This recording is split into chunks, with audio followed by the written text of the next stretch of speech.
October 22nd, 1962. The Kremlin, Moscow, Soviet Union. Nikita Khrushchev sat in his office in the Kremlin, listening to the radio broadcast from Washington with growing alarm. President John F. Kennedy's voice, translated into Russian by an interpreter, filled the room with words that could mean the end of the world. Within the past week, unmistakable evidence has established the fact that a series of offensive missile sites is now in preparation on that imprisoned island. The purpose of these bases can be none other than to provide a nuclear strike capability against the Western Hemisphere. Khrushchev's face flushed red, a sign those who knew him recognized as dangerous. He was 68 years old, a peasant's son who had clawed his way to the top of the Soviet hierarchy through cunning, brutality, and political skill. He had survived Stalin's purges, had denounced Stalin after his death, had consolidated power by outmaneuvering rivals who had underestimated him. He was impulsive, emotional, prone to grand gestures and dramatic gambles. And now, one of those gambles had been exposed, and the Americans were responding with a show of force that threatened to escalate into nuclear war. Kennedy continued. To halt this offensive buildup, a strict quarantine on all offensive military equipment under shipment to Cuba is being initiated. All ships of any kind bound for Cuba from whatever nation or port will, if found to contain cargoes of offensive weapons, be turned back. Khrushchev slammed his fist on the desk. Quarantine! They call it a quarantine as if this were a disease. It's a blockade, an act of war. Who do they think they are, these Americans, to dictate where Soviet ships can go, what cargo they can carry? Foreign Minister Andrei Gromyko, who had been in the room listening to the broadcast, said carefully, "Comrade First Secretary, we must consider our response very carefully. The Americans have discovered the missiles. They know we've been installing nuclear weapons in Cuba, and now they're prepared to stop our ships by force, if necessary." Khrushchev stood and began pacing, a nervous habit that his staff had learned to recognize as a sign that he was thinking furiously, calculating options, trying to find a way out of a crisis largely of his own making. "How did they find out?" he demanded. "We were so careful. The missiles were shipped in secret, installed under cover, camouflaged. How did Kennedy know?" "They're U-2 spy planes," Gromyko replied. "They've been flying reconnaissance missions over Cuba. They must have photographed the missile sites. Our camouflage was not sufficient." Khrushchev cursed colorfully in Ukrainian, his native language. He had been so sure that the Americans wouldn't discover the missiles until they were fully operational, until it was too late for Kennedy to do anything about it. He had believed that once the missiles were in place, the Americans would have to accept them, just as the Soviets had been forced to accept American missiles in Turkey and Italy, pointed at Soviet cities. It had been such a clever plan, or so he had thought.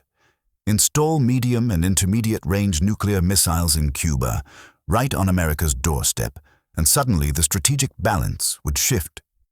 The Americans would know what it felt like to have nuclear weapons aimed at their cities, ready to strike with only minutes of warning. They would understand the fear that Soviet citizens lived with every day, and perhaps, just perhaps, they would be more willing to negotiate, to reduce tensions, to accept peaceful coexistence. But now the plan had been exposed before the missiles were operational, and Kennedy was responding with a naval blockade that put the two superpowers on a direct collision course. "What are our options?" Khrushchev asked, still pacing. Gromyko consulted his notes. "We have 25 cargo ships currently en route to Cuba. Several of them are carrying missile components, warheads, and other military equipment. They are now sailing directly into the American blockade. We must decide. Do we order them to turn back, or do we instruct them to continue and challenge the blockade?" Khrushchev stopped pacing and stared at Gromyko. "If we turn back, we look weak. We look like we're backing down to American threats. The Chinese will mock us. We'll say we're cowards. We'll claim that they are the true defenders of socialism. Our allies will lose faith in us. The Americans will think they can push us around whenever they want. But if we challenge the blockade," Gromyko said quietly. If our ships try to run it and the Americans fire on them, we will be at war. And not a conventional war, Comrade First Secretary. A nuclear war, because once shooting starts, how do we stop the escalation? Khrushchev sat down heavily, suddenly looking older than his years. How did we get here, Andrei? How did it come to this? Gromyko knew better than to answer honestly that they had gotten here because Khrushchev had made a reckless gamble, had secretly installed nuclear missiles in Cuba without thinking through the consequences, had underestimated Kennedy's willingness to respond forcefully. Instead, he said diplomatically, the Americans have been threatening Cuba since the revolution. They tried to invade at the Bay of Pigs. They've been conducting sabotage operations, assassination attempts against Castro. We had to defend our ally. Yes, Khrushchev said impatiently. I know the justification. I made the decision. But I thought Kennedy was weak. He failed at the Bay of Pigs. He was humiliated at Vienna when I met with him. He seemed young, inexperienced, uncertain. I thought he would accept the missiles as a fait accompli, would complain but ultimately do nothing, just as we did nothing when they put missiles in Turkey. He shook his head. But I was wrong. He's not backing down. He's called our bluff, and now we must decide. Do we fold, or do we raise the stakes even higher? Defense Minister Rodion Malinovsky entered the room, his military uniform crisp and decorated with medals. Comrade First Secretary, I've been reviewing our military options. If the Americans attack Cuba, we can respond in Berlin. We can blockade West Berlin, can cut it off from the West, can force the Americans to choose between abandoning Berlin or starting a war in Europe. Khrushchev's eyes lit up. Yes, Berlin. That's our leverage. Kennedy cares about Berlin. If we threaten Berlin, he'll have to back down on Cuba. But Gromyko interjected. Comrade First Secretary, with respect, that would only escalate the crisis. If we blockade Berlin, the Americans will respond. They've made clear that they will defend Berlin with nuclear weapons if necessary. We could trigger the very war we're trying to avoid. Khrushchev slumped in his chair. So what do you suggest, Andrei? That we simply accept this humiliation, that we allow the Americans to dictate terms to us? I suggest, Gromyko said carefully, that we find a way to de-escalate without appearing to surrender. Perhaps we can negotiate. Perhaps we can offer to remove the missiles from Cuba in exchange for American concessions. Removal of their missiles from Turkey, a pledge not to invade Cuba. Some face-saving arrangement that allows both sides to step back from the brink. Khrushchev stood and resumed pacing. Negotiate. After Kennedy has publicly threatened us, has imposed a blockade, has humiliated us in front of the world, how can we negotiate from a position of weakness? He walked to the window and looked out at Moscow, the city he had helped rebuild after the devastation of World War II. He thought about that war, about the 20 million Soviet citizens who had died, about the cities reduced to rubble, about the unimaginable suffering his people had endured. And he thought about nuclear war, about what would happen if this crisis escalated, if the missiles started flying, if the bombs started falling. Moscow would be destroyed in minutes, Leningrad, Kiev, all the major Soviet cities, gone in flashes of light and mushroom clouds, and American cities would suffer the same fate. Millions, perhaps hundreds of millions, would die. For what? For pride, for ideology, for a few missiles in Cuba. Khrushchev turned from the window, and when he spoke, his voice was subdued, almost philosophical. You know, when I was young, I worked in the coal mines. It was hard, dangerous work. Men died regularly, cave-ins, explosions, accidents. And I learned something important. There's no shame in backing away from danger when the alternative is death. The brave miner is not the one who ignores warning signs and gets himself killed. The brave miner is the one who recognizes danger and finds a way to survive. He looked at Gromyko and Malinovsky. We are facing danger now, comrades. Real danger. Not the political danger of looking weak, but the actual danger of nuclear annihilation, and I will not lead the Soviet people into a war that will destroy everything we've built, everything we've fought for, just to prove that I'm not afraid of the Americans." Malinovsky protested, "But, Comrade First Secretary, if we back down, we survive." Khrushchev interrupted, his voice rising. "If we back down, we live to fight another day. If we back down, Soviet children continue to grow up, Soviet cities continue to stand, Soviet civilization continues to exist. That is what matters. Not whether the Chinese think we're cowards, not whether the Americans think they've won, but whether we survive." He sat down and lit a cigarette, his hands shaking slightly. "I remember the war, comrades. I was there. I saw what happened when the Germans invaded. I saw the death, the destruction, the suffering, and that was with conventional weapons. Can you imagine what nuclear war would be like? Can you imagine Moscow burning, Leningrad vaporized, millions dead in the first hours?" He took a long drag on his cigarette. "I cannot allow that to happen. I will not allow that to happen. Whatever it takes, whatever concessions we must make, whatever humiliations we must endure, we will find a way to end this crisis without war." Gromyko said quietly, "That is wise, Comrade First Secretary, but we must be careful how we proceed. If we simply capitulate, if we remove the missiles without getting anything in return, you will be seen as weak. There will be political consequences. Your enemies in the Presidium will use this against you." Khrushchev waved his hand dismissively. "Let them try. I've survived worse. I survived Stalin. I survived Beria. I survived Malenkov and Molotov. I can survive a few party bureaucrats who think I'm too soft on the Americans." But even as he said it, he knew Gromyko was right. His position was precarious. The hardliners in the Soviet leadership had never fully trusted him, had always thought him too impulsive, too willing to compromise with the West. If he backed down in Cuba without getting significant concessions from Kennedy, they would move against him. "Very well," Khrushchev said. "Here's what we'll do. We'll send a message to Kennedy through back channels. We'll propose a deal. We'll remove the missiles from Cuba if the Americans pledge not to invade Cuba and remove their missiles from Turkey. We'll present it as a reasonable compromise, a way for both sides to step back from confrontation." He paused, thinking.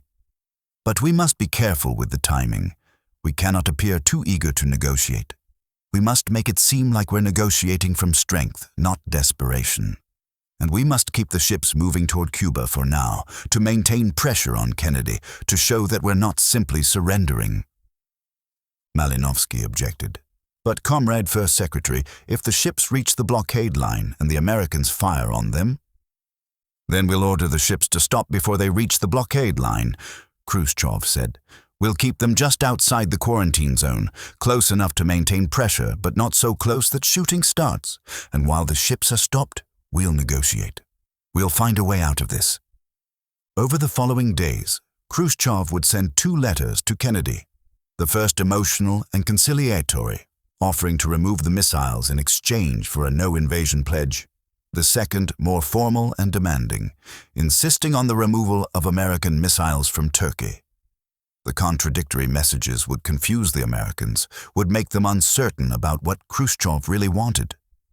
But behind the scenes, through secret communications between Robert Kennedy and Soviet Ambassador Anatoly Dobrinin, a deal would be worked out. The Soviet missiles would be removed from Cuba. The Americans would pledge not to invade Cuba. And several months later, quietly and without public announcement, American missiles would be removed from Turkey.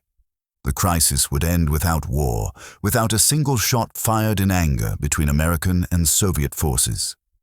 It would be hailed as Kennedy's finest hour, a triumph of American resolve and careful crisis management.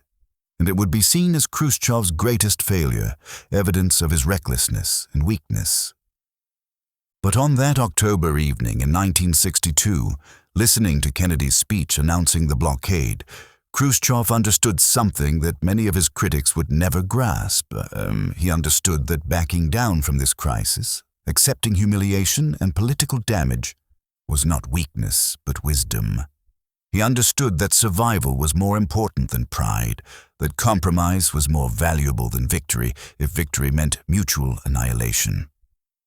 As his advisors left the office to begin implementing his orders, Khrushchev sat alone, smoking and thinking. He thought about his grandchildren, about the future he wanted them to have.